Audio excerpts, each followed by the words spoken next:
প্রিয় দর্শক, টানা 22 দিনের নিষেধাজ্ঞা শেষে গতকাল থেকে মূলত লক্ষ্মীপুরের মেঘনা তীরবর্তী যে ইলিশ ঘাট আছে সেই ইলিশ ঘাট গুলোতে কিছুটা ব্যস্ততা শুরু হয়েছে।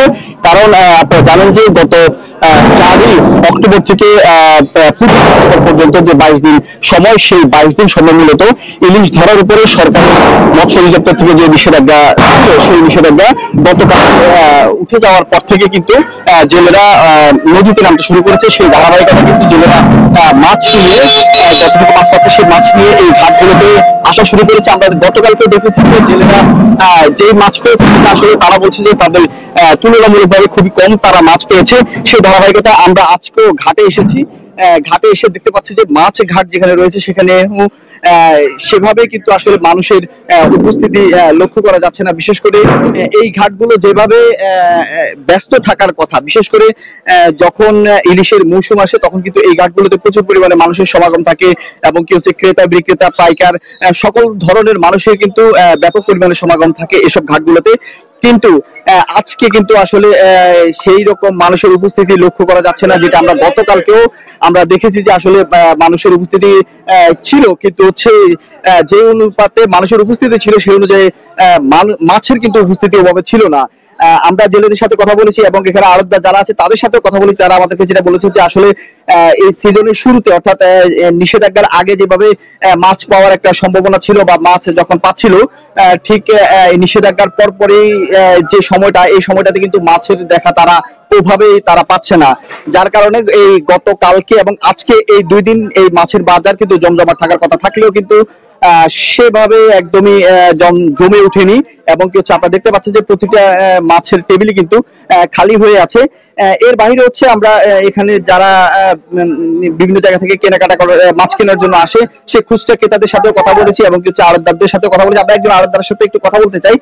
আপনারা যে এই 22 দিনের নিষেধাজ্ঞার পরবর্তী এই যে সময়টা চলছে, এই সময়ের মধ্যে আপনারা আসলে মাছের দেখা কেমন পাচ্ছেন এবং ক্রেতা বিক্রেতাদের উপস্থিতি কেমন হচ্ছে, পাশাপাশি জেলেরা কি পরিমাণ মাছ নিয়ে আসলে আপনাদের কাছে আসছে?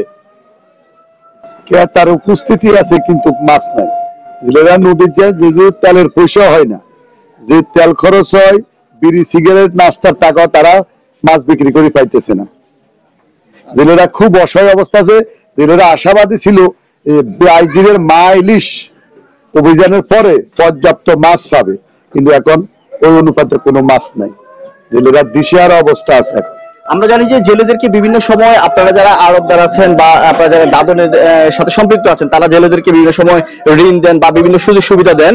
তো সেই ধারাবাহিকতায় আপনারা কি এবার যে জেলেরা মাছ পাচ্ছে না তাহলে হচ্ছে আপনাদের সেই টাকাগুলো পরিশোধের ব্যাপারটা আসলে কিভাবে হবে, অথবা হচ্ছে আপনারা কি এটা কিভাবে সমন্বয় করবেন?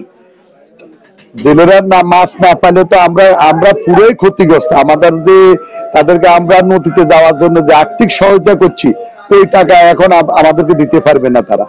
এখন আমরা আশাবাদী তারা মাছ পাবে, আমাদের বকেয়া টাকা আমাদেরকে পরিশোধ করবে। অনেক সময় আমরা শুনে থাকি যে এই জেলেরা মাছ না পাওয়ার কারণে আপনাদের একটা চাপ থাকে, এছাড়া পাশাপাশি বিভিন্ন এনজিওর চাপ থাকে, যার কারণে জেলেরা জেলে পেশা ছেড়েও অন্য জায়গায় চলে যায়। আসলে এরকম কোনো ঘটনা কি এখানে ঘটেছে কিনা? এদিকে এটা অতীতে ছিল, বর্তমান আজ 15 বছর থেকে এইগুলা নাই, চাপাচাপি নাই। কারণ দেশের চলমান পরিস্থিতিরও সর্বকিছু পরিবর্তন হয়, তো সেজন্য ওভাবে চাপাচাপির কোনো এখন চাপাচাপির কিছু নাই।